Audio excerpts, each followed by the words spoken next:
They ignored her credentials, mocked her voice, and rolled their eyes when she offered help, but when the sky turned deadly silent and the pilots collapsed mid-air, the same black woman they dismissed calmly stepped forward and rewrote the ending. The airport was a thunderstorm of motion.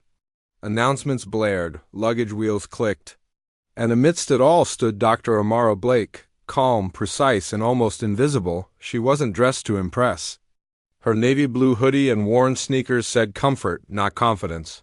Yet her eyes held a quiet power, the kind shaped by years in war zones and disaster zones, the kind that had once saved an entire village with nothing but a scalpel and a flashlight. But today she was just a passenger, Flight 782. To London, full, delayed, and overbooked, Amara stood patiently, as the airline staff tried to resolve the issue at the gate. Her ticket was confirmed, her seat paid in full, but still they called others forward. White, male, loud, she watched them pass her with a tight smile and a clipboard nod. "You're not on the manifest," said the attendant finally, avoiding eye contact. "You'll have to wait." "But I confirmed," Amara began. "Ma'am, we've explained." Another cut in louder. "We can't discuss this here. Please move aside." The passengers behind her stared, some smirked. One even chuckled. She stepped aside, her heart heavy, but her posture straight. She was used to being overlooked, used to being underestimated. The hours passed. Finally, they squeezed her in back row, aisle seat, near the lavatory. "Lucky you," a man scoffed behind her. Amara didn't respond. She simply sat, fastened her belt, and opened her tattered copy of Flight Systems and Emergency Protocols. Advanced edition. Some passengers watched her curiously. Why was a woman like her reading that? Why was she highlighting procedures, making notes? Why did she have a pilot's wings pinned discreetly inside her passport? No one asked, and no one noticed that, 2 rows ahead. The first officer looked pale. He'd whispered something to the captain mid-flight. Just before slumping in his chair, the captain didn't panic, but Amara did see him leave the cockpit, a moment later, sweat beading on his forehead. Then came the announcement. "If there is a licensed pilot or medical professional on board, please notify the flight attendants immediately." The cabin rippled with tension. A few looked around. Nobody moved. The attendants whispered nervously. One ran toward the cockpit. Amara stood. A man scoffed. "You? Sit down. This isn't your movie moment." She ignored him and walked forward. The lead flight attendant blocked her. "Ma'am, please stay seated. We need a pilot, not—" "I am a licensed pilot and a trauma surgeon." "Step aside," Amara said quietly. The attendant blinked. "But Captain Hayes is about to black out. And your first officer is unconscious. I don't have time to argue." She held up her ID. The attendant hesitated, then nodded. "Cockpit's yours." As Amara stepped into the cockpit, the noise of the cabin disappeared. It was quiet, eerily so. The co-pilot slumped unconscious, his headset slipping. The captain sat pale and sweating, barely holding the controls. He turned to her weakly. "Who?" "Dr. Amara Blake, licensed, multi-engine certified. I'm taking over." His eyes widened with a flicker of recognition. "You flew medevac in Kandahar?" "I did," she confirmed. "Now breathe slowly and let me stabilize." Amara slid into the co-pilot's seat with the calm of someone used to landing in chaos. Her fingers moved like water over the controls. Instruments, comms, altitude, wind shear. She absorbed everything like it was second nature. She turned to the flight attendant standing frozen behind her. "Get the captain on oxygen. Tell the crew I have control." The woman nodded and ran back. In the cabin, whispers turned to panic. "She's flying the plane? Are we going to crash? She's not even dressed like a pilot." But Amara didn't hear them. Her eyes were forward, her voice cool as she radioed air traffic control. "This is Flight 782. First officer is down. Captain is medically compromised. This is Dr. Amara Blake assuming control." A pause. Then, "Copy that, Captain." Amara kept one eye on the sky and the other on the control panel. Warning lights blinked like silent sirens. She had been in simulations more stressful than this, but never with 200 souls depending solely on her. Below the clouds, flight controllers scrambled. We've confirmed identity. She's real, one whispered, eyes wide, scanning Amara's military record, a colonel's daughter, Air Force scholarship, 2 years with a private aviation firm before choosing a quieter life. A pilot more qualified than most, but never accepted, never acknowledged. Inside the cabin, passengers whispered in panic. What's going on? Who's flying the plane?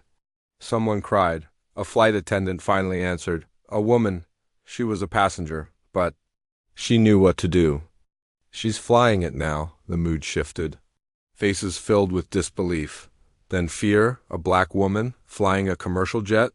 Murmurs rippled like electric pulses. Some stood, trying to get a glimpse. Others prayed, but in the cockpit Amara blocked it all out. Her fingers moved like poetry, adjusting flaps, trimming airspeed, calculating descent. She wasn't here for applause. She wasn't here to prove anything.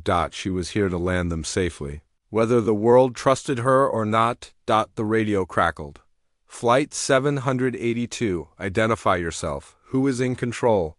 Amara leaned forward, pressed the mic, and spoke with calm, crisp authority.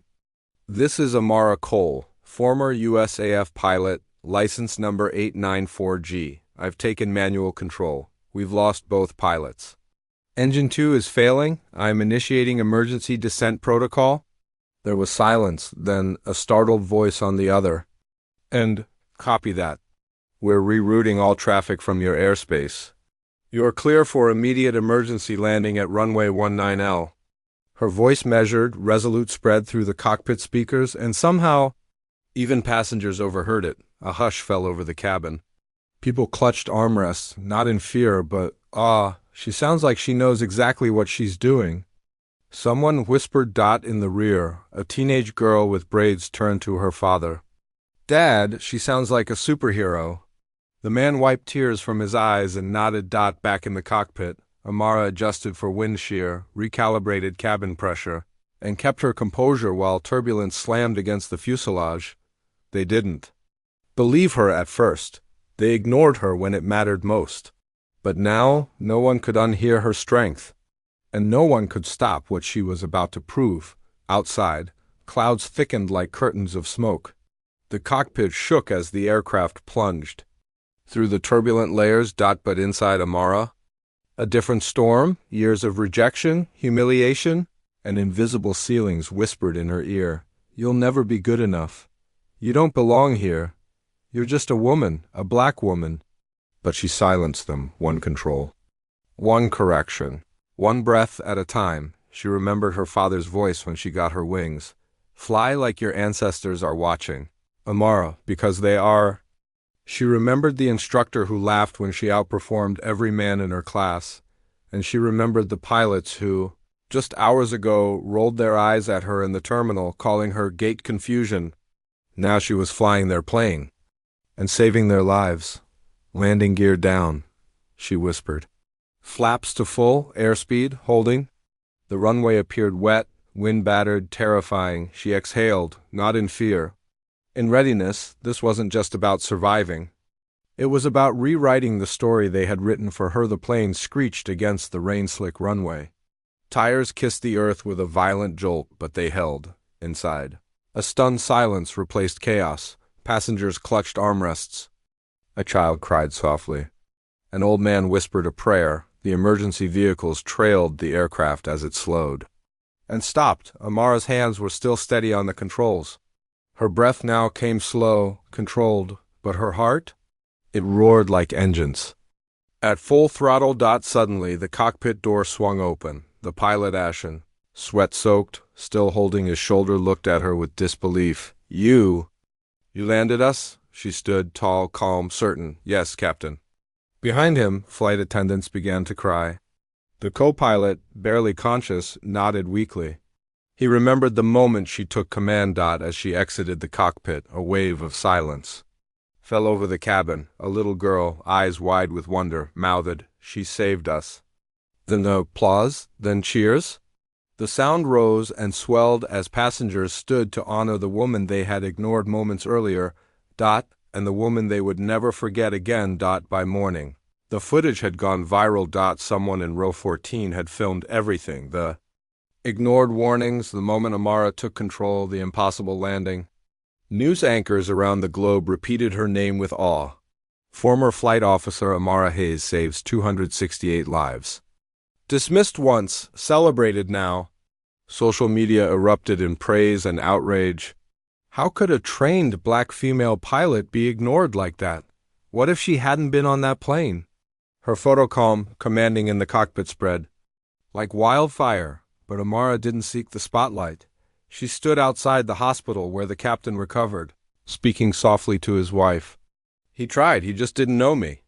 Still, airline executives scrambled. Apologies poured in.